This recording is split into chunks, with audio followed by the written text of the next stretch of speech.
if you're having problems, anything to do with your legs, such as balancing or such as driving, and if you're in grappling doing a shot, a lot of times the limiting factor can be your feet or your toes. So I'm going to show you a couple things that you can do to improve the strength of your feet and toes.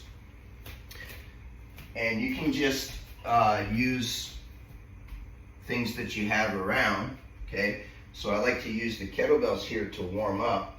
You're going to face the wall, and now you're going to squat pushing your knees forward, but the kettlebell is going to limit the range of motion, and I'm just going to touch my knee to the kettlebell here.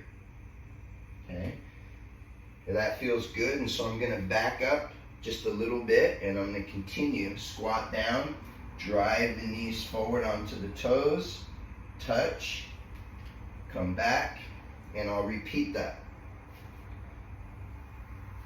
So now I'm getting into the range of motion. If you want to hold on to something here, you can hold on, driving your knees forward.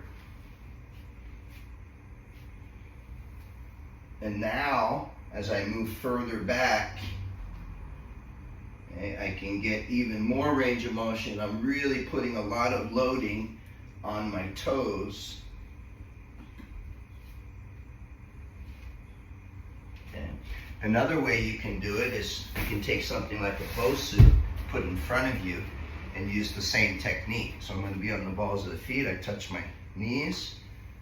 Okay, I can increase step by step. Step by step.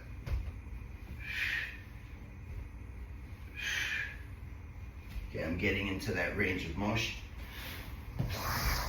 Or I can use this pillow here just to limit the range a little bit.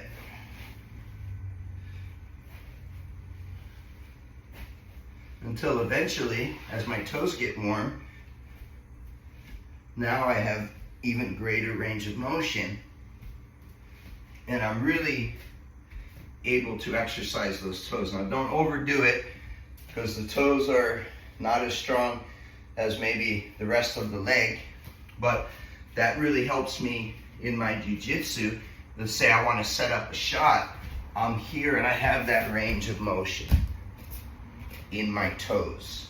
Okay, so if you're having problems, especially if you're working on your pistol squats and you feel like your foot stability is not, or your foot is not as stable, look at mobilizing your toes and strengthening your toes, and that's going to have a better overall impact in all of your athletics movements.